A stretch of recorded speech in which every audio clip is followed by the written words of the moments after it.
noches, estimados participantes. Les saluda Jacqueline Galindo, asesora de Centro de Capacitación Internacional Público y Privado, CIP. Agradezco la participación de cada uno de ustedes. La ponencia el día de hoy estará a cargo de la doctora Adelina Namajo Córdoba.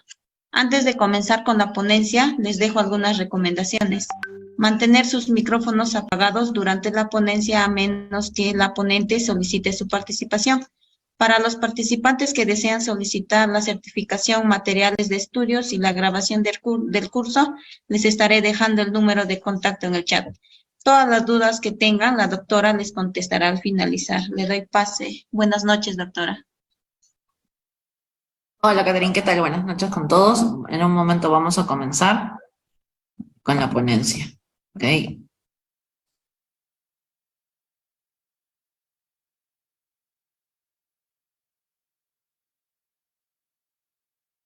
Bueno, buenas noches con todos. El día de hoy vamos a hablar sobre el tema que ya nos mencionó Catherine como introducción.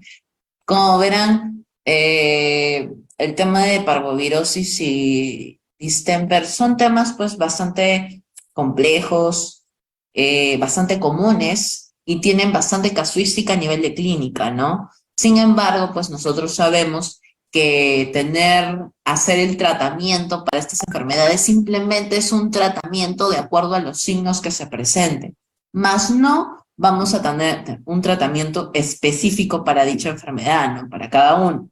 No hay como que la cura para parvovirus ni la cura para distemper, ¿no? Lo que nosotros manejamos son terapias, básicamente, terapias de soporte.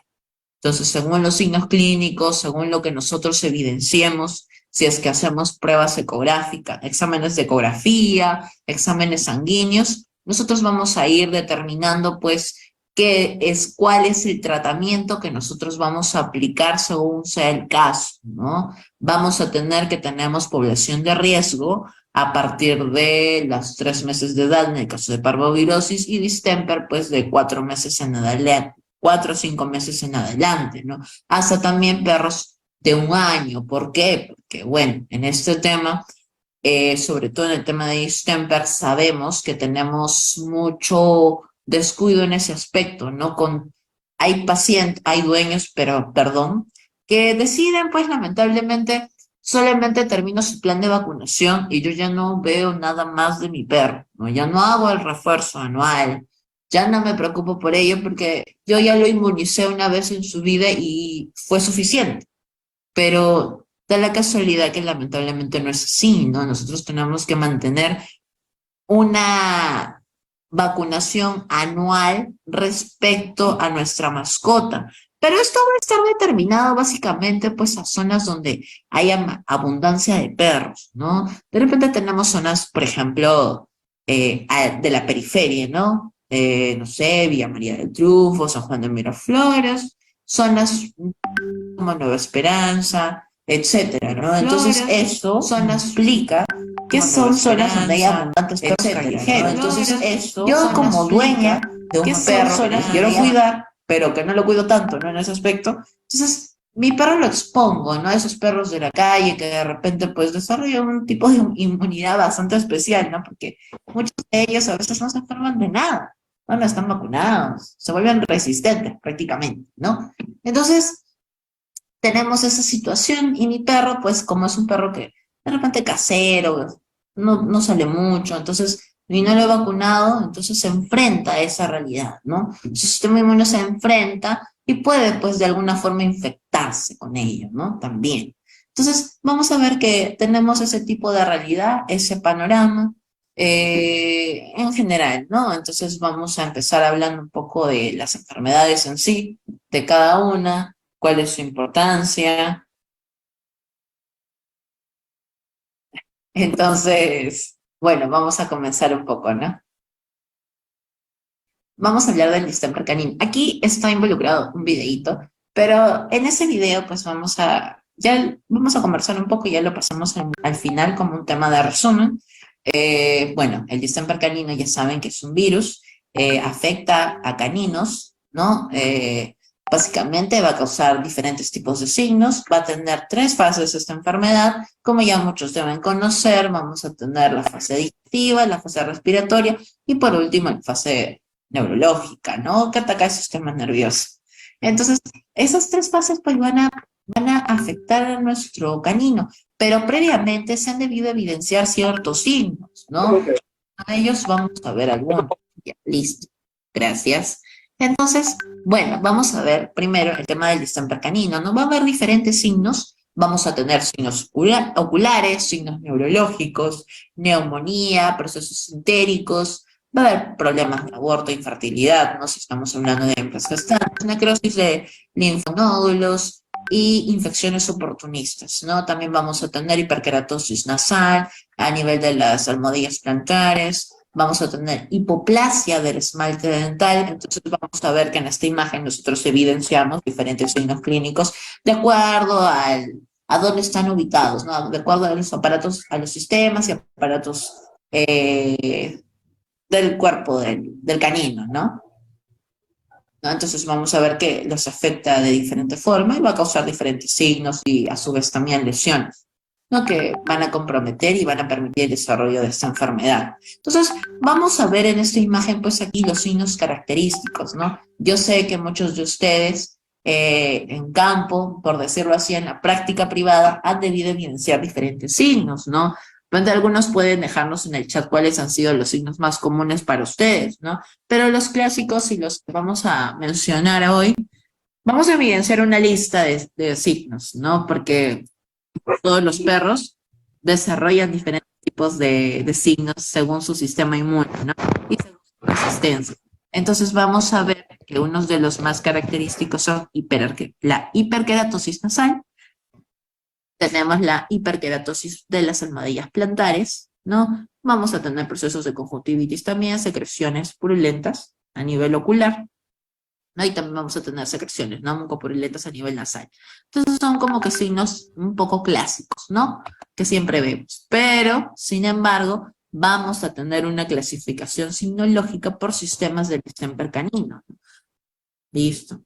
Entonces vamos a tener, por ejemplo, de manera muy general, la inapetencia, la deshidratación severa, la hipertrofia de las tonsilas, o sea, de las amígdalas, vamos a tener una fiebre bifásica, una letargia, van a estar letargados, ¿es cierto? Va a haber una pérdida de peso, no caquexia, ¿por qué? Porque van a dejar de comer, van a estar inapetentes, va a producir también que hay un enrojecimiento de la mucosa nasal y no conjuntival, ¿no? Y por último, por proceso normal de inapetencia, letargia y caquexia, vamos a tener un decaimiento, ¿no? Entonces, eso es a nivel general que vamos a ver, ¿no? Que puede confundirse con otras enfermedades definitivamente, ¿no? Pero también vamos a ver procesos respiratorios, ¿no? Vamos a tener secreción nasal, como nos menciona aquí nuestro colega. Vamos a tener una secreción nasal bilateral serosa o amucopurulenta, tos seca que pasa a ser húmeda y productiva con incremento de sonidos respiratorios. También vamos a tener una neumonía intersticial que puede llegar, una neumonía intersticial, bronquiolitis, que puede llegar a bronconeumonía supurativa, ¿no? Y también vamos a tener, por lo mismo, como se están ocupando de material mucopurulento en los pulmones, vamos a tener un proceso de disnea, una dificultad respiratoria. A nivel digestivo, vamos a tener una diarrea que puede ser mucoide hasta hemorrágica, ¿no? Entonces ahí nosotros también podríamos diferenciar, ¿no? Ese también nos puede ayudar, nos puede confundir en el diagnóstico diferencial, ¿no? Vamos a tener una enteritis catarral, vómito, faringitis, tenesmo, insuscepción, ¿no? A nivel ocular, dental y tegumentario vamos a tener una secreción ocular bilateral, una queratoconjuntivitis seca, una fotofobia, ¿no? Uveitis anterior y úlcera corneal, retinitis, una neuritis óptica, que va a haber una ceguera y pupilas dilatadas que no responden, dermatitis, va a haber erupciones cutáneas y pústulas en muslos, abdomen central y superficie interna del pabellón auricular, ¿no? También vamos a tener hiperkeratosis de almohadillas plantares, plantas duras y hocico, ¿no? Una pérdida de pelaje en las zonas afectadas, hipoplasia del esmalte dentario e irregularidades de la superficie dental, ¿no? Esas son cositas que ya hemos mencionado a iniciar la charla. ¿Okay? A nivel nervioso, pues ya lo más clásico, que es ya casi la fase final, vamos a tener una hiperestesia,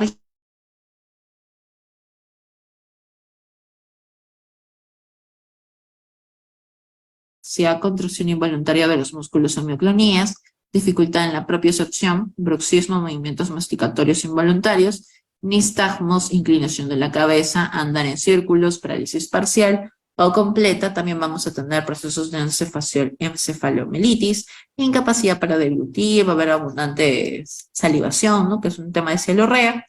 La presión de la cabeza contra objetos se van a golpear porque ya tiene también distorsión neurológica, pedaleo de los miembros, vocalizaciones, ¿no? Algunos de estos signos, los más comunes, vamos a hacer que va a haber un tema de hiperestesia, las vocalizaciones, los pedaleos, ¿no? A veces andan en círculos, las convulsiones también, la tetraparesia y la paraparesia y la ataxia, ¿no? Esos son como que los más comunes que vamos a poder encontrar en procesos nerviosos, ¿no? Ya obviamente esa es la fase final de esta enfermedad, entonces cuando ya llegamos ahí, tal vez a veces no hay mucho que hacer, a menos que también nos pongamos a tratar los signos neurológicos y cuando empiezan a tratar es una cuestión de esperar, ¿no? Y siempre en este caso a los dueños siempre les hablamos de un pronóstico reservado, ¿no? Que no necesariamente pues puede ser positivo o negativo al final del día, ¿no? Entonces siempre es con cautela.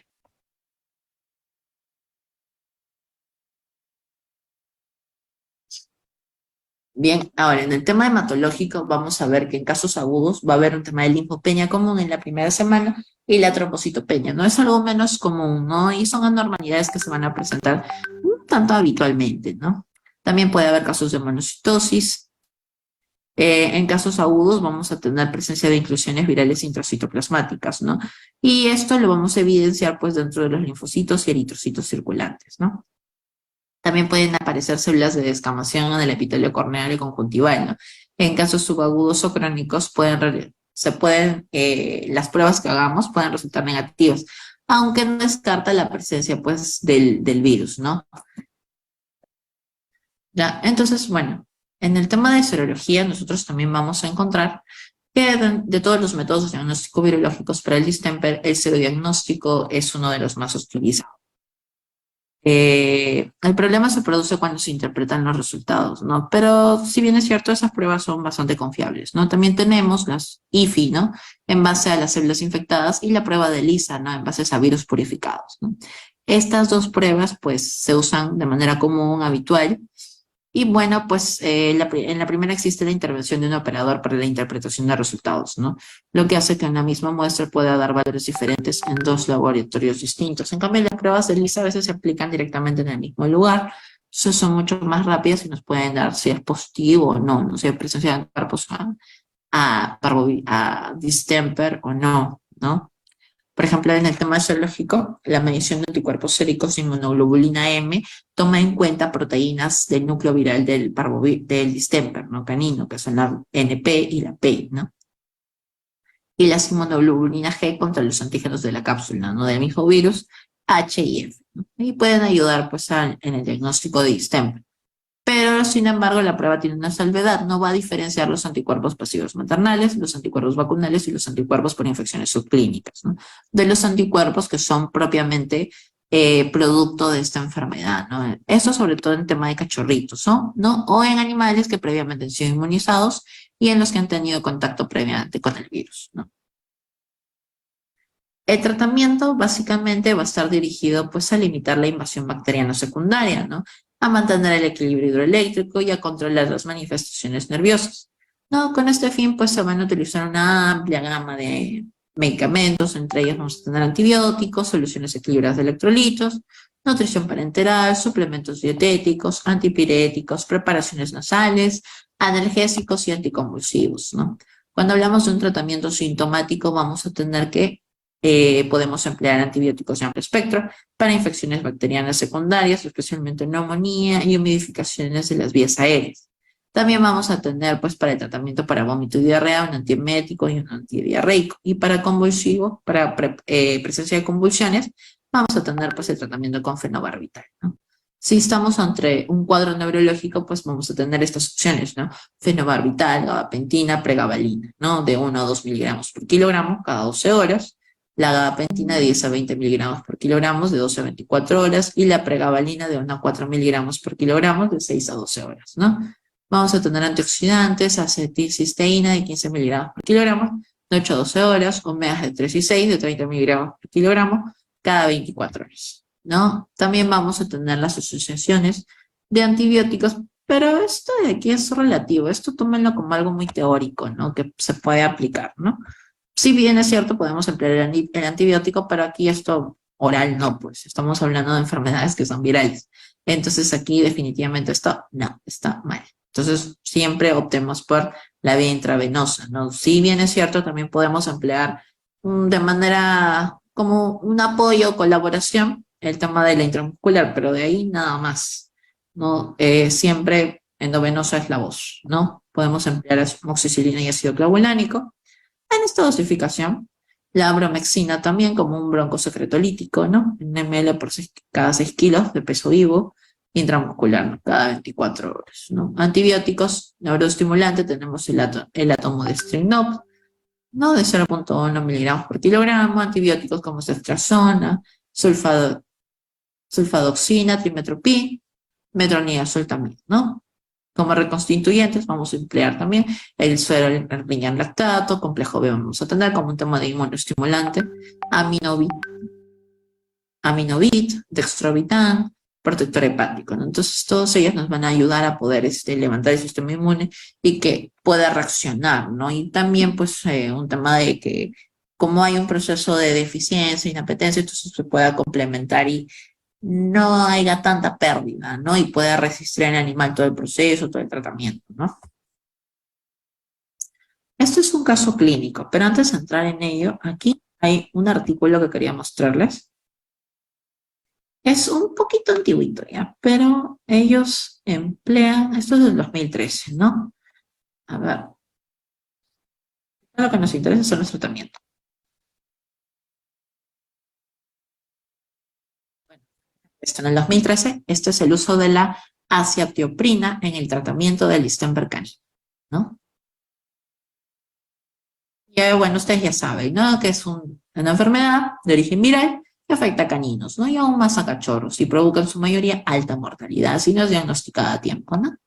Tienen incubación de 14 a 18 días y el virus se introduce en el organismo gracias a el contacto con secreciones, ¿no? De manera, sobre todo por aerosoles, ¿no? Vía aerógena. Entonces aquí vamos a tener lo siguiente. Bueno, entonces, después de la temperatura regresa a su largo normal, ¿no? Durante unos 7 días, luego se viene una segunda elevación. Es un tema ese tema de sub y baja de las temperaturas, ¿no? Temperaturas ondulantes, aquí.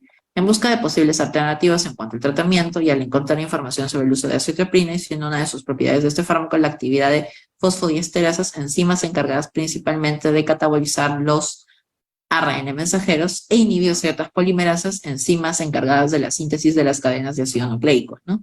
Y que actúan en los linfocitos como células blancas. Entonces, lo cual se valora positivamente, pues la replicación vírica del virus del distemper canino se produce en los linfocitos en las primeras fases de la infección. También se viene usando en medicina humana como un medicamento inmunosupresor en pacientes que han sido sometidos a un trasplante, ¿no? Por su acción inhibitoria sobre los linfocitos activados, así como en veterinaria en procesos autoinmunes como lupus eritematoso, ¿no? ¿Qué dosis se emplea? La dosis estándar que se recomienda para la azatioprina es de 1 miligramo por kilogramo por día, ¿no? Y la duración promedio del tratamiento de 2 semanas conjuntamente con la terapia convencional, ¿no? En el artículo, pues para esto sugieren realizar más pruebas experimentales porque como experiencia personal y al usar este fármaco depende mucho de la etapa de la enfermedad, ¿no? Entonces, o desarrollo de la misma, ¿no? Para una buena respuesta inmunológica del paciente. Por ejemplo, miren aquí, sigamos conversando, viendo un poco más, ¿no? Según un artículo publicado en Resultados, los resultados de usar el fármaco en cachorros con la enfermedad, se pudo observar que la temperatura promedio remitió de 40 grados centígrados a 38,5, ¿no? En un lapso de 24 a 48 horas. Entonces, esto es una parte bastante interesante, ¿no? Entonces, ha funcionado, ¿no? Y de la apatía y anorexia inicial mejoraron rápidamente, ¿no? Entonces, eso, ¿no? Los cuadros digestivos también remitieron en un plazo de 48 a 72 horas en su mayoría, ¿no? Entonces, la cetoprina también es una buena opción, ¿no? También reduce el tema de los procesos respiratorios, ¿no? Aunque miren, por ejemplo, aunque la mejoría según artículos fue evidente, en los casos más graves quedaron secuelas, como cierta incoordinación en los movimientos y espasticidad en los músculos. Obviamente, porque probablemente cuando hubo la acción de este antibiótico a ese nivel, el paciente ya seguro tenía signos neurológicos. Entonces, evidentemente, pues el antibiótico no va a poder hacer nada frente a ello, ya van a quedar, porque ya hay un problema de desmielinización. Entonces, esos signos neurológicos van a quedar, ¿no? Eso ya no tiene nada que ver con el antibiótico, sino más con todo con el virus. Entonces, por eso es que al final quedan esas recidivas, ¿no? Esas secuelas, aunque la mejoría sea una. No, entonces más o menos eso es lo que se puede ver, ¿no? En algún caso, miren, ¿no? En algún caso el propietario decidió la eutanasia del perro por la gravedad del cuadro, ¿no? Los resultados analíticos demostraron una vigorosa respuesta celular de la serie blanca dentro de las primeras 48 horas de iniciarse el tratamiento, pasando de una severa leucopenia inicial, tanto linfopenia como neutropenia, a una intensa leucocitosis con linfocitosis inicial, ¿no? Para normalizar los recuentos en un plazo de 3 semanas, ¿no? Entonces, en conclusión, puede decirse que la cetoprina se viene usando como antivírico, ¿no? Y donde provoca, según casos expuestos, un cierto retraso en la multiplicación del virus y permitiendo que el huésped pueda hacer su frente a la enfermedad, ¿no? Entonces, vamos a ver que esto también podría ser una opción, ¿no? De repente hay que darle un poquito más de investigación, pero para el 2013 esto no estaba nada mal, ¿no? Y es una opción bastante interesante. De repente alguno la haya empleado, no sé.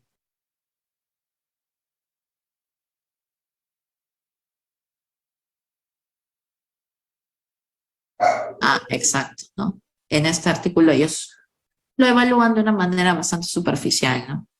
Porque en realidad la cetoprina no es como que puede ser que disminuya la carga, ¿no? Pero no está diciéndonos, oye, va a desaparecer el virus, ¿no? Por eso que en ese sentido puede que vuelva y esté así, ¿no? Yendo y viniendo, ¿no? Por eso al final, pues si en ese sentido ese tipo de antibiótico no funciona, ya nos vamos básicamente a hacer un tratamiento constante, ¿no? Con otro tipo de antibióticos, porque al final el virus del distemper lo que hace es aperturar puertas para infecciones secundarias, ¿no? Entonces nuestro problema gira en torno ahí, básicamente durante este tratamiento, ¿no? Tenemos infecciones secundarias que tenemos que tratar. Entonces no tratamos propiamente dicho el virus del distemper, ¿no?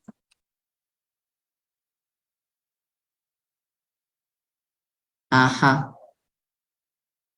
A ver, Julieta nos pregunta una consulta. ¿En cachorros a qué tiempo de nacido se contagian? Bueno, los cachorros usualmente se contagian a partir de los 4 meses, 5 meses, ¿no? O también puede que tengan contacto con perros que estén infectados, de repente cuando disminuyó la concentración de anticuerpos maternales, entonces podría ser una puerta de ingreso para el virus, ¿no? Entonces eso sucede más o menos en los 45 días aproximadamente, ¿no? No, este es el tema con veterinaria, ¿no? No tenemos tanta abundancia de retrovirales veterinarios, ¿no? Entonces, como que en este caso ya piden, ¿no? Pero también se utilizaron y aparecieron este tema de los ah, soroglobulin, por ejemplo, ¿no? Como terapias de apoyo, ¿no? Como sueros autoinmunes, ¿no? Entonces, bueno, esto es un poco, igual este articulito se los paso para que lo tengan en cuenta también. Allá, aquí hay uno más, ¿ok? Este es el 2019, fue una tesis de grado, para que podamos verla, para pensar un poco más qué otras opciones tenemos, ¿no? Aquí ellos hacen, vamos a ver el resumen básicamente. La tesis es el efecto de la plata coloidal, ¿no? En el tratamiento de distemper canino en fase aguda en cachorros de 13 a 12 meses de edad, ¿no?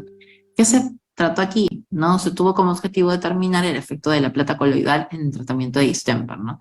De 3 a 12 meses de edad. Se realizó en un consultorio veterinario de la provincia de Ambon, Huánuco, ¿no? Fueron 15 cachorros de 3 a 12 meses de raza única. El diseño comprende 3 tratamientos con 5 repeticiones, ¿no? Entonces aquí pues se empleó, a ver, uno recibió tratamiento con plata coloidal en 10 partes por millón, el grupo 2 tratamiento con plata coloidal en 20 partes por millón y el grupo 3 tratamiento paliativo o convencional, ¿no? Se administró plata coloidal a cantidad de 1 ml por 1 kilogramo de peso vivo, ¿no? Vía oral por 21 días en sus respectivas concentraciones. mientras que en el grupo 3 con tratamiento paliativo que consistía en antipiréticos, antibióticos y vitaminas del complejo B, los cachorros sospechosos de la enfermedad que presentaban signos y síntomas compatibles con la enfermedad de distemper en consulta fueron sometidos a realizar el test de ELISA específico para distemper, ¿no? Para luego corroborarlo con un examen de sangre, ¿no? Y los positivos ya diagnosticados con la enfermedad iniciaron su tratamiento respectivo, ¿no? En los grupos pertinentes, ¿no? Entonces, cuando hacen toda la comparativa, entonces se encuentran que el grupo 1, que estuvo con tratamiento con plata coloidal a 10 partes por millón, mostró mejores resultados favorables, ¿no? En la recuperación de los pacientes y tuvo mayor número de pacientes sobrevivientes a la enfermedad del distemper en fase aguda, ¿no? En comparación a los demás grupos. Entonces, con eso nosotros podríamos presumir que también es una opción de uso la plata coloidal, ¿no? Y nos habla un poco de los signos. Ahora vamos a ver un poquito más. ¿No? Entonces, en conclusión, esta puede ser una buena opción. Sin embargo, pues sugieren al final de la tesis que se deben hacer estudios con diferentes tipos de concentraciones de la plata coloidal para poder también determinar un poco, variar, ¿no? Las vías de administración. En este caso la aplican oral, ¿no? Pero si tenemos pacientes que están vomitando constantemente, entonces como que no va a ser muy adecuado, ¿no? Pero funcionó, hubo una disminución a comparación de los otros grupos con los que se hizo la comparación, ¿no? Mira, más o menos aproximadamente a la semana. Es igual que, muy similar a lo que sucede ay, se me fue el nombre, con Parvovirus, ¿no? A la semana nosotros vamos viendo si hay una mejoría, ¿no? Y por eso también nosotros nos apoyamos un poco en los exámenes de sangre, porque vamos viendo si los niveles van disminuyendo, se van normalizando poco a poco. Si vamos viendo eso, entonces definitivamente el paciente puede recuperarse, ¿no? Pero si vemos que está de manera constante y peor, si ya tiene signos neurológicos, es bien complicado que se recupere. Sin embargo, yo debo decir que, bueno, eso solamente lo he visto una vez, nada más. Y eso fue cuando estaba haciendo mi internado. Y ahí, solamente esa vez, el paciente llegó con distemper, perdón, pero solamente le estaban tratando de los signos neurológicos, ¿no? Y ahí el tema de los aullidos, ¿no? Y es Claro, bastante doloroso. Y a veces algunos veterinarios optan porque el dueño quiere dar lo máximo por su perro, obviamente, entonces entra claro, en la terapia de sueño, ¿no? Con fenobarbital. Entonces, correcto. entonces ahí, bueno, ¿no? Ya se le puede hacer el tema del tratamiento y ver cómo van los índices y manejarlo, ¿no? Porque, bueno, el perro está en un estado de sueño, está relajado y todavía tal vez haya la oportunidad, ¿no? Pero sí ya vemos que a pesar de que nosotros hagamos eso, los exámenes hematológicos no funcionan, pues sí, pues con mucha tristeza, pues tendremos que decirles a los dueños lo que hay que decirles, ¿no? Pero obviamente ya se quedan con la salvedad de que se ha realizado lo máximo, pues porque si estás haciendo terapia de sueño con fenobarbital por lo tema de los signos neurológicos, pues ya eso ya es lo máximo, ¿no? Por ejemplo, había un perrito, me acuerdo, un samoyedo, no, un siberiano, un husky, ¿ya? Y el perrito se había recuperado, pero no llegó en signos tan altos, ¿no? Entonces se recuperó, le hicieron la terapia neurológica y el perrito quedó con secuelas, convulsionaba. Entonces los dueños pues lo manejaban a punta de fentobarbital, pero ya eso de alguna forma le causó daño hepático. Entonces Correcto. los dueños no fue algo que ellos quisieran, ¿no? Entonces optaron y en aquel momento pues todavía era prohibido, ¿no? La comercialización del aceite de cannabis. Sí, Empezaron a hacer el tratamiento con eso, ¿no? Entonces yo me acuerdo que el profesor fue el que les implementó ese tratamiento, ¿no? Y empezaron con una dosis básica y fueron monitoreándolo poco a poco, ¿no? Cómo iba regulando, ¿no? Y la verdad que con eso el perrito estaba bastante tranquilo y tenía ya su dosis establecida y simplemente iba a monitoreo, ¿no? De cómo iba, ¿no? De repente sí tenía uno que otro cuadro que se salía de lo usual, ya recurrían al veterinario y le regulaban un poco la dosis, ¿no? Pero hacía su vida normal, la verdad. Listo, entonces, bueno, esto es un poquito lo que quería conversarles, ¿no? Porque, bueno, porque en fin, al final del día, pues, pues lo que nos interesa un poco más es qué opciones de tratamientos podemos intentar, ¿no? En parvovirus, pues, es un tratamiento, pues, general básico, ¿no? Siempre vamos por el tema de acuerdo a los signos clínicos, pero en distemper es un poco que a veces ya queremos ir a ya innovar, ¿no? ¿Qué hay más, no? O sea, si yo tengo esto, pero nunca funciona y no se cura, entonces de repente podemos optar por otras opciones, ¿no? ¿Qué más hay? ¿No? Entonces, bueno, aquí como les estaba comentando, pues tenemos esta opción del efecto de la plata coloidal. Si bien es cierto que era una investigación, pero se vio que sí, ¿no? A 10 partes por millón vía oral había buena concentración. Sin embargo, queda como que la puerta de estudio, ¿no? De por qué yo puedo emplear otras vías de administración, cómo reaccionaría y también qué otros medicamentos yo puedo emplear como complemento, ¿no? Entonces eso ya sería un tema de un poquito de leer más y qué hay más detrás, ¿no? Pero por lo menos aquí tenemos una opción adicional, ¿no? A lo que usualmente podemos encontrar. Daisy, mira, en cualquier fase va a depender mucho de, por ejemplo, si es en la fase nerviosa sí nos queda latente, ¿no? Por el tema de las convulsiones, porque como les comentaba, hay el tema de la desmielinización a nivel nervioso. Pero sí podría ser por un tema de que a veces cuando los pacientes se encuentran de repente inmunosuprimidos, sí pueden recuperarse, ¿no? Pero si entra en una fase de inmunosupresión, podría de nuevo volver la enfermedad, como nos comentaba una de las colegas, ¿no? Se le hizo el tratamiento, pero volvió, ¿no? Entonces, ahí a veces pues vuelve de una manera mucho más intensa, entonces ya casi ningún perrito sobrevive, ¿no? Pero lo usual es que solamente, como dice Yendre, nos quedan secuelas, ¿no? Y trabajemos en base a las secuelas, ¿no? Sobre todo cuando entramos en fase nerviosa, ¿no? Entonces ahí ya vienen las terapias con fenobarbital, o de repente pues con el aceite de cannabis, que ahorita, bueno, está en boga ese tipo de tratamientos, ¿no? Entonces ahí vamos, modulando qué tipo de tratamiento va a usar el médico veterinario, ¿no? Según lo que encuentre, según lo que esté viendo, porque todos los pacientes son diferentes, ¿no? No a todos les funciona lo mismo. Entonces, según lo que nosotros veamos, vamos a actuar. Ah, ya, claro, ¿no?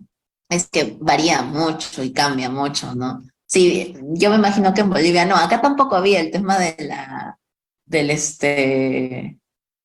del cannabis, ¿no? Y a veces pues tienen lo típico, ¿no? A veces viene de manera clandestina, ¿no? Ahora creo que la puerta está más abierta al tema de la comercialización. En ese momento, pues el dueño comentaba que había un punto por el Callao, un tema así, que se iba y le traían de contrabando, ¿no? Para su perro.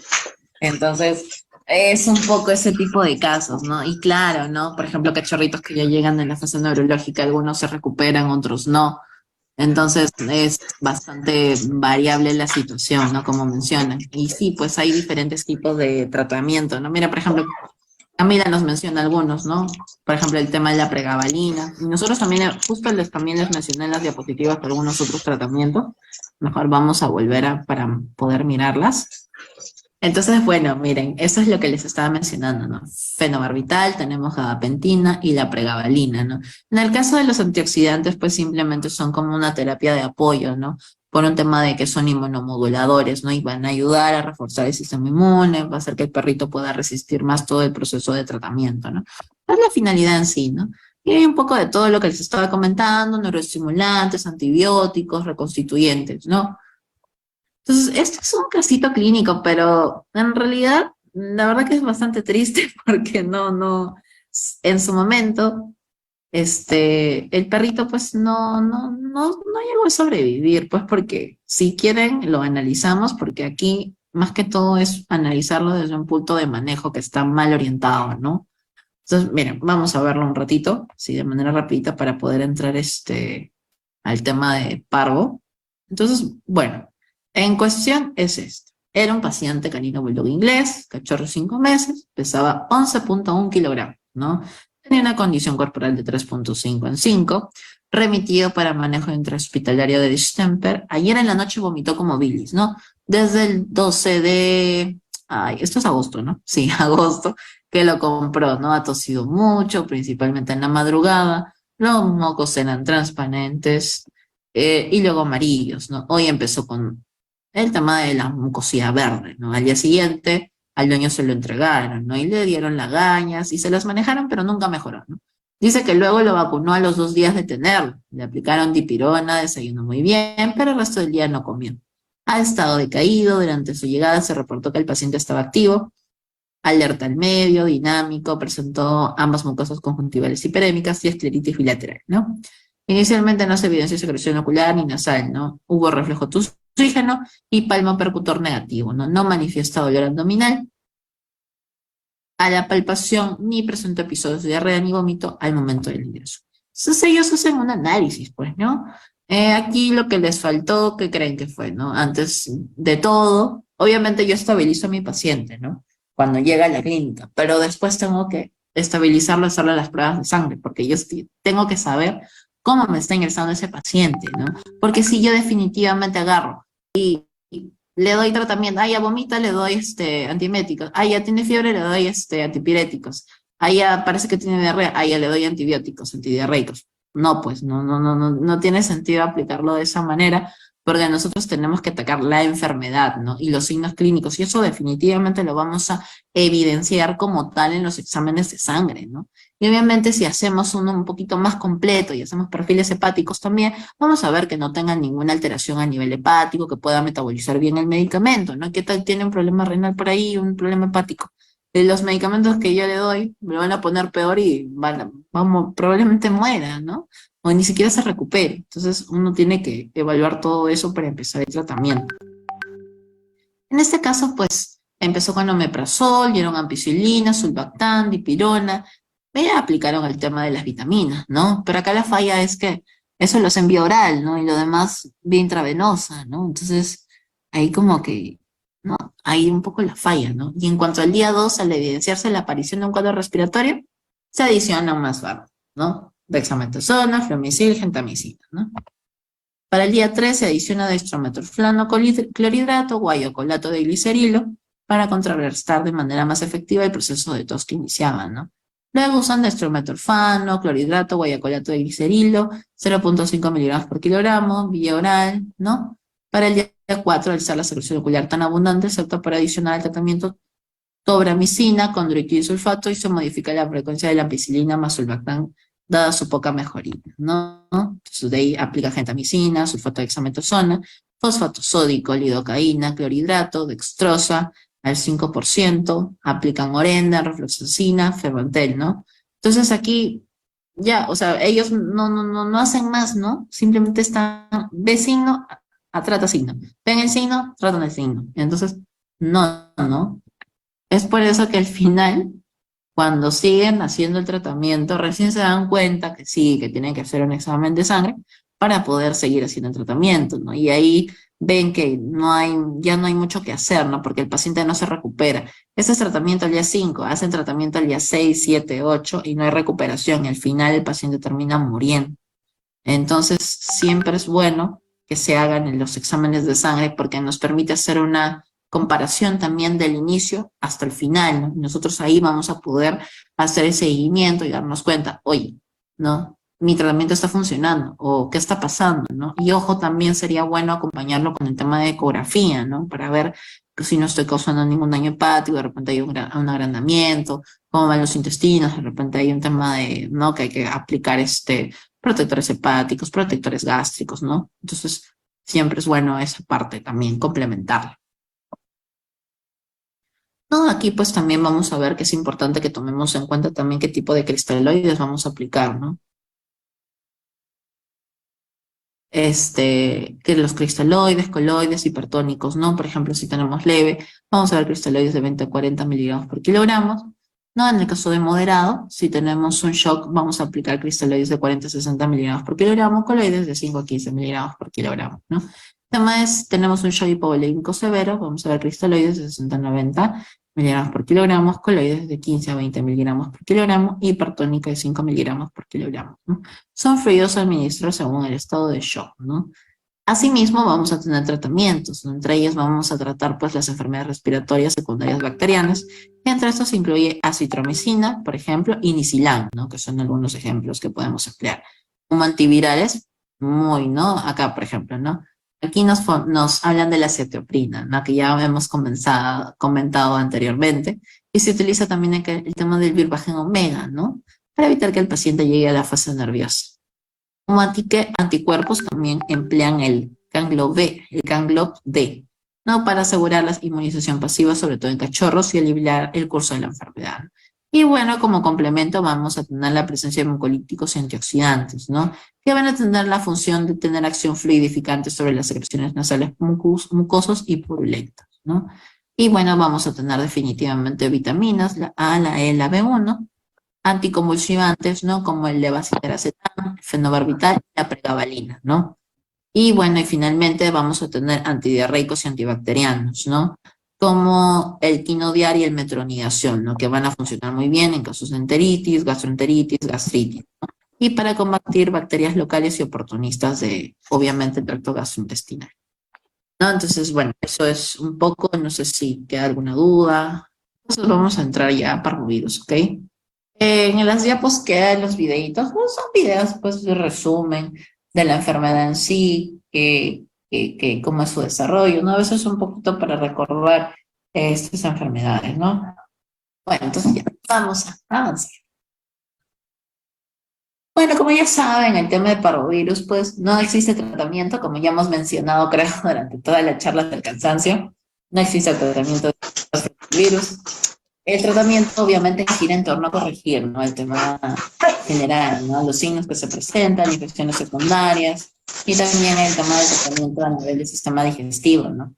En el caso de cachorros se padecen infecciones sencillas y sobreviven los primeros 3 a 5 días después de la presentación, ¿no?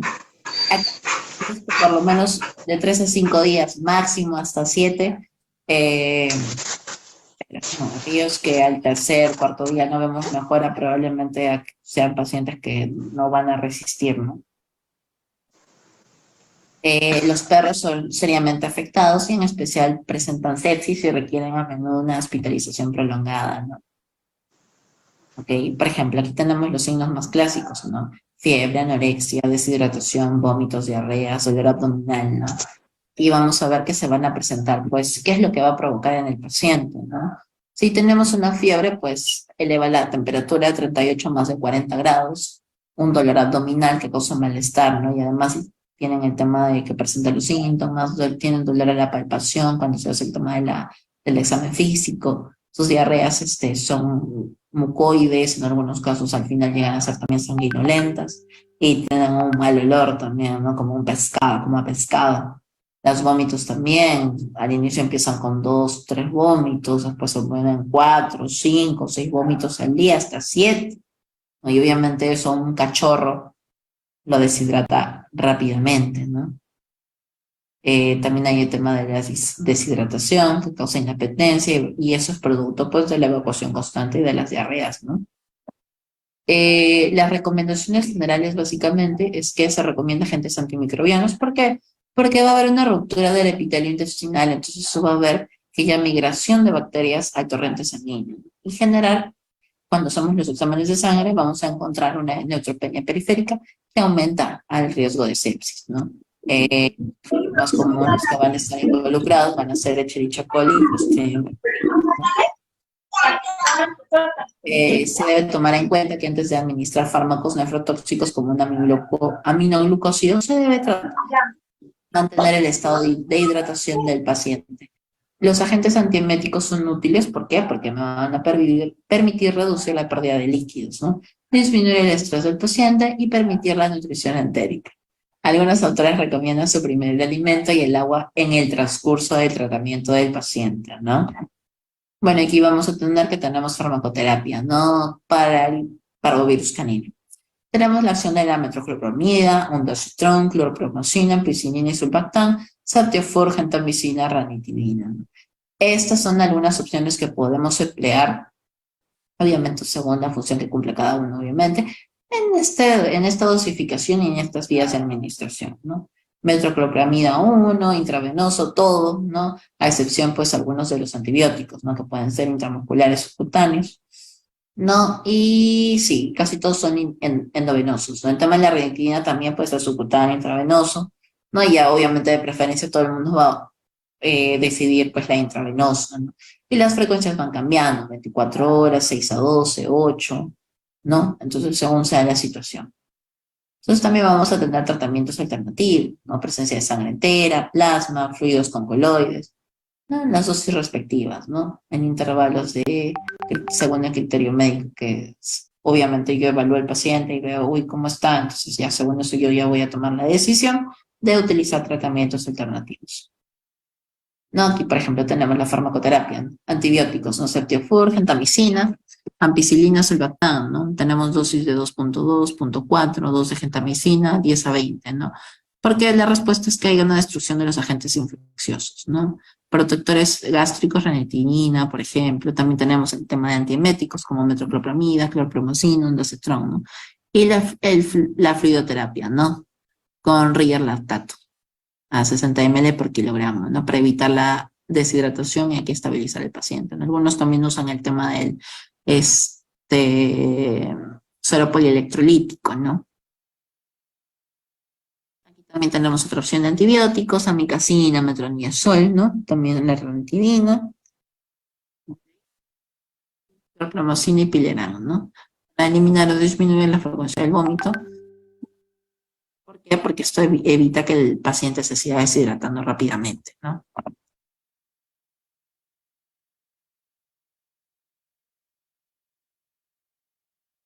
También tenemos aquí ondansetron, dolasetron, ampicilina, interferón W, gentamicina, ceftiofur, ¿no? Que también van a tener esa oportunidad de ser terapia antimicrobiana, ¿no?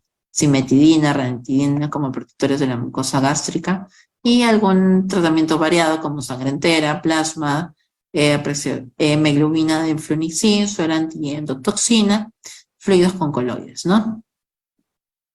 Bueno, aquí vamos a entender que es un casito de un paciente con parvovirus, ¿no? Tiene materia fecal con presencia mucoide, ¿no? Y estrías de sangre, ¿no? En la diarrea, ¿no? Episodios de mesis, ácido gástrico, condición corporal baja, bajo peso, ¿no? Delgado. Vamos a tener aquí, perdón, disculpen, deshidratación del 7%, dolor abdominal, vómitos. No, esto ya lo vemos en la anamnesis, diarrea sanguinolenta, condición corporal 2 a 5, ¿no?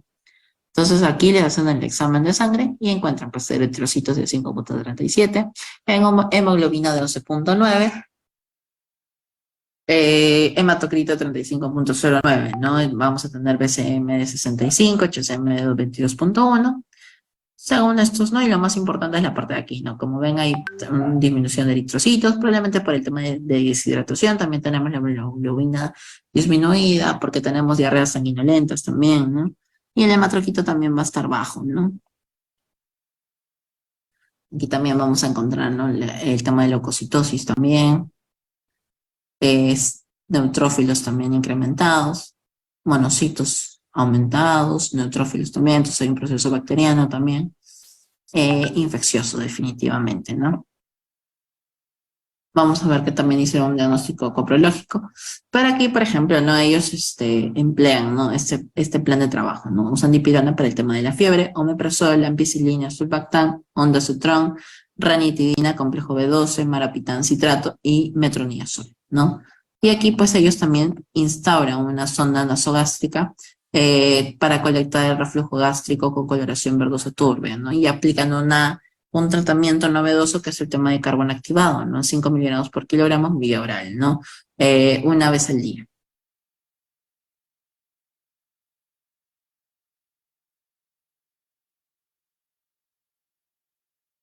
¿Ok? Este es básicamente lo que se emplea, lo más importante. ¿Por qué lo puse como caso clínico? Porque es un poco más orientado a la práctica, ¿no? No es tanto un poco teórico que se aplica tanto, tanto, tanto. No, en este caso ellos emplean este tratamiento porque les funciona, ¿no? En este caso ellos encuentran que la forma más innovadora ha sido aplicar el tema del carbón activado porque tiene la función de capturar, ¿no? Los agentes antimicrobianos que van a causar infecciones secundarias, ¿no? Entonces, hay un poco que ellos toman de esa forma este tratamiento, ¿no? Aquí hay un artículo también que quería mostrarles. Ah, claro, Camila, sí, fluidoterapia también, fluidoterapia también, solamente que este es en el tema de los antibióticos y tratamientos, ¿no? ¿Lo ven? Creo que sí, ¿no? Ok, este es un artículo, es de 2007. Bueno, debería ser a partir del 2013, pero bueno. Ya, entonces aquí hacen un tratamiento de parabiosis canina en urgencias, ¿no? Ellos hacen evidencia en la aparición de los síntomas, ¿no? Ven lo clásico, ¿no? Depresión, anorexia, pérdida de peso, diarrea sanguinolenta, vómitos y dolor abdominal. ¿No? Entonces vamos a ver que hay una exploración. Ellos tienen una exploración de todos ellos. Se detectó una deshidratación moderada, ¿no? De 6 a 8% en los casos 2 y 4. ¿No? Son 3 casos que evalúan, ¿no? También hacen un diagnóstico por imagen, un estudio radiológico y ecográfico de abdomen, ¿no? Que permite descartar si hay una obstrucción por cuerpo extraño y posibles imaginaciones, ya que en estos pacientes son muy susceptibles a desarrollarlas en los casos 1 y 2 y 3, ¿no? Presentaban una imagen inespecífica de gastroenteritis. ¿Cuáles son los casos? A ver, Pipo es caso 1, mestizo macho de 1 mes y medio de edad. 2 es caso indo, dogo argentino. 3 es bolo, que es un dálmata macho de 5 meses. Y 4 es Sam, ¿no? Que es un Jack Russell Terrier de 4 meses. Hay que tomar en cuenta que todos estaban vacunados y desparasitados, ¿no? Tenían vacunas parvo y moquillo, la PAPI, parvo, moquillo, hepatitis, la trivalente y revacunación con heptavalente. Pero el caso 3 había sufrido previamente un episodio de diarrea hemorrágica, lo que puede hacer pensar que este animal presentaba una situación ya comprometida, ¿no? Antes de vacunarse. Hacen la exploración, diagnóstico por imagen, hacen la analítica sanguínea. De esta parte yo quería enseñarles sobre todo. En la analítica ellos encuentran que hay presencia de hipoproteinemia y leucopenia, ¿no? Linfopenia y neutropenia constando en los 4 casos, ¿no? Y con menos frecuencia de elevación de enzimas hepáticas, ¿no? En el caso 1, vamos a ver que tenemos pues leucopenia constante de todos los datos y más severa en el caso 2, y es debido al daño producido por la replicación del virus en los tejidos linfoides, ¿no? Vaso, timo y médula ósea. También vamos a tener casos de hipoproteinemia que detectamos en los 4 casos, ¿no? También va a haber presencia de elevación de ALT, ¿no? Y esto, a su vez, va a causar una azotemia prerrenal en pacientes con parvovirosis, por lo que es importante prestar atención a los niveles de urea y creatinina, ¿no? Y otro posible hallazgo también es el tema de la hipocalemia secundaria a pérdidas digestivas y mala absorción, ¿no? Unido a una hipoglucemia asociada, asimismo, a la mala absorción y una septicemia, ¿no? Puede haber una detección de antígenos en heces. En los casos de diagnóstico etiológico se lleva a cabo mediante la detección del antígeno en heces, ¿no? Se utiliza una prueba comercial, el tipo SNAP, basada en la técnica de inmunocromatografía, ¿no? Que permite realizar un diagnóstico rápido, ¿no? Poquitos minutos. Ellos emplean una fluidoterapia agresiva, ¿no? Intentando reponer el déficit de hidratación en las primeras 1 a 2 horas, ¿no? Con cristaloides isotónicos, en el caso de emplear un riñón lactato, ¿no? Combinado con coloides como el hidroxio de almidón o dextrano en bolos, ¿no? De 5 miligramos por kilogramo, ¿no? Bueno, a su vez también hacen, aquí viene el tratamiento farmacológico, ¿no? Ellos emplean, en este caso han empleado metoclopramida, ¿no? Antiemético y procinético. Se debe usar con precaución, obviamente, ya que estos pacientes con diarreas severas tienen una elevada susceptibilidad a padecer imaginaciones.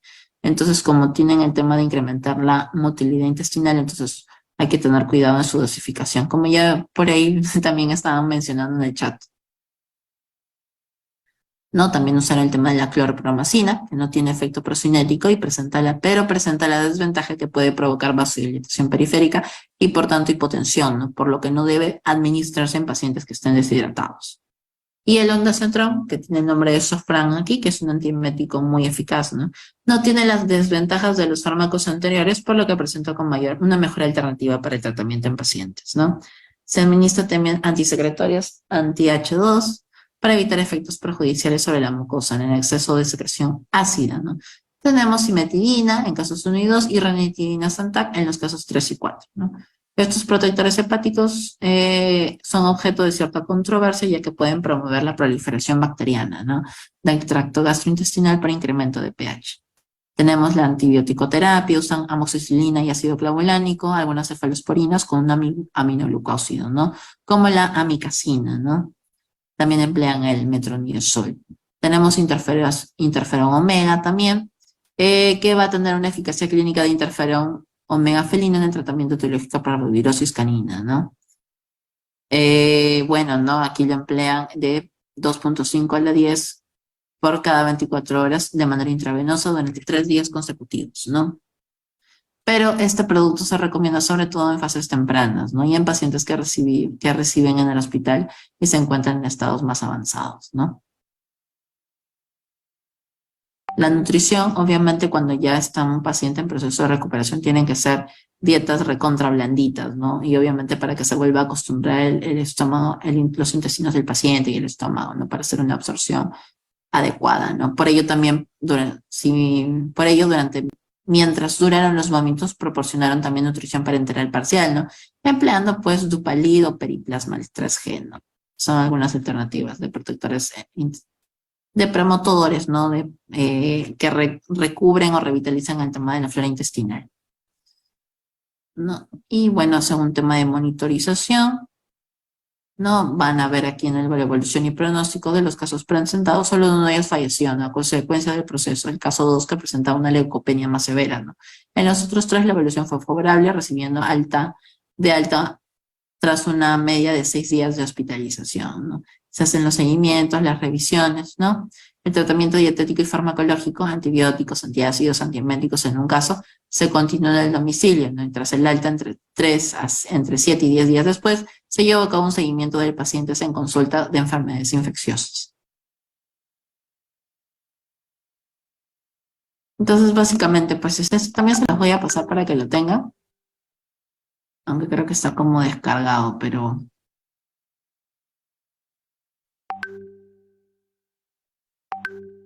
creo que con el nombre lo pueden encontrar sin ningún problema.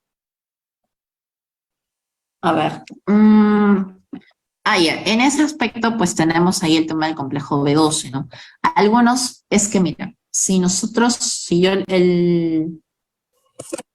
y tenemos el gastroglobulin también, ¿no? Si bien es cierto, hay muchos que dicen que no funciona y hay otros que dicen que sí funciona. También es una alternativa que se puede tomar en cuenta. Sin embargo, ya va a depender mucho del estado del paciente, ¿no? Es bastante variable. Yo lo he usado, la verdad, pero no fue en un caso muy grave. Bueno, aunque sí se puso bastante mal. Y la verdad que yo sinceramente pensé que gracias a eso se recuperó mi paciente, pero es relativo bastante, ¿no? Y definitivamente depende mucho del paciente al que se le aplique, ¿no? Eso es uno que se puede crear.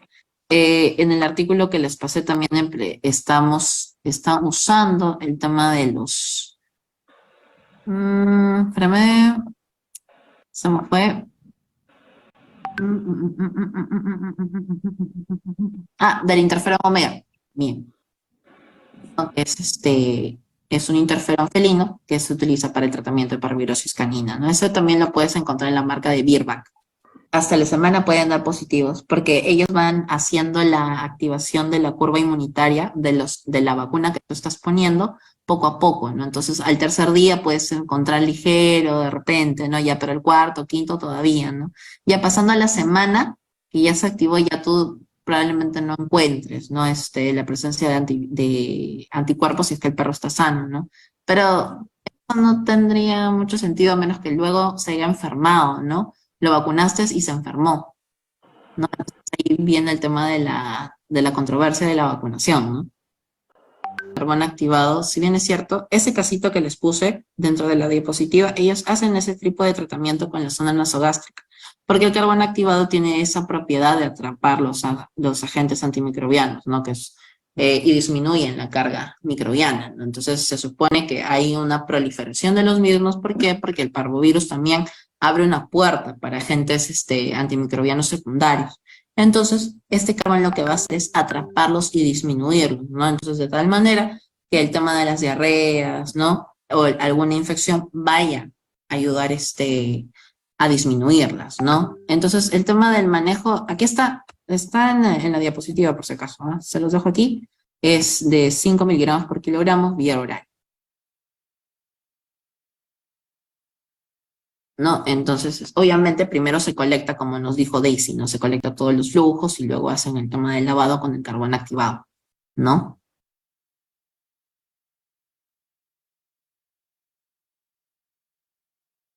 Exacto, Henry, así es. Ahí, a ver, Yulisa nos pregunta, al tener un cachorrito con parvovirus en casa, ¿después de cuánto tiempo pudiera entrar? Mira, por ejemplo, si tienes un cachorrito, eso pasa, ¿no? Pónganse que tuvieron un cachorrito que tuvo parvovirus. Y a ver, pongámonos en el peor de los casos, murió. Ya, estuvo en casa, todo. Por lo menos uno tiene que desinfectar con cloro todo el área. Y que esté ventilado y que por lo menos le entren los rayos del sol, ¿no? Por lo menos tiene que pasar como medio año. Ya más seguro un año para poder tener otro cachorrito. Ya, eso es el tema del consenso y desinfectar constantemente con cloro, ¿no?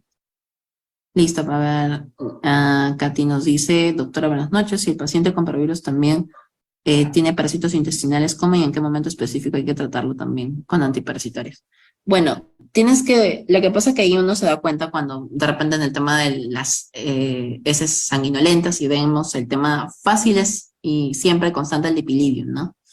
Entonces, bueno, ahí hacemos el tratamiento con metronidazol de manera complementaria, ¿no? Porque a veces haces la terapia endovenosa y cada 24 48 horas le aplicas una terapia aparte, ¿no? De metronidazol que corra junto con el suero. Solamente corre metronidazol, ¿no? A un goteo lento, obviamente.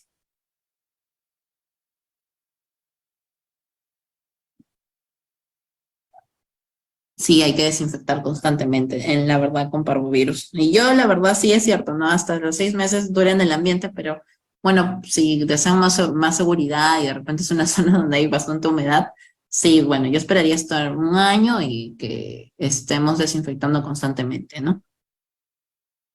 Bueno, el tema de suero hiperinmune es, bueno, yo lo aplicaba antes de iniciar todos los tratamientos. Bueno, yo lo hacía así, ¿no? Antes de iniciar el tratamiento y según la dosis que marcaba, me parece que era 1 ml cada 10 kilos, me parece.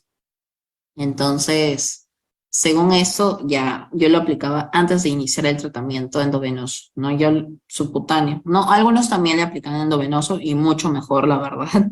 Yo en ese momento le aplicaba subcutáneo y adicional le ponía toda la gama endovenosa de todos los antieméticos, vitaminas, protectores hepáticos, gástricos, etcétera, ¿no? Entonces, bueno, yo lo aplicaba así, ¿no? Y a ver, ahí mencionan una vez a la semana, pero cuando estamos en tratamiento es cada 3 días. Entonces, así era la frecuencia. Cristian nos dice, ¿cuál es la serie del diagnóstico diferencial? Claro, Giardia, también puedes tener parvovirus, el mismo distemper también te puede servir como diagnóstico diferencial. En realidad es el mejor que hay, la famosa Serenia, ¿no? Es un antiemético y la verdad que en la experiencia y lo que yo he podido ver es uno de los mejores en comparación de otros antieméticos, ¿no? Tiene efectos mucho mejores que otros, ¿no?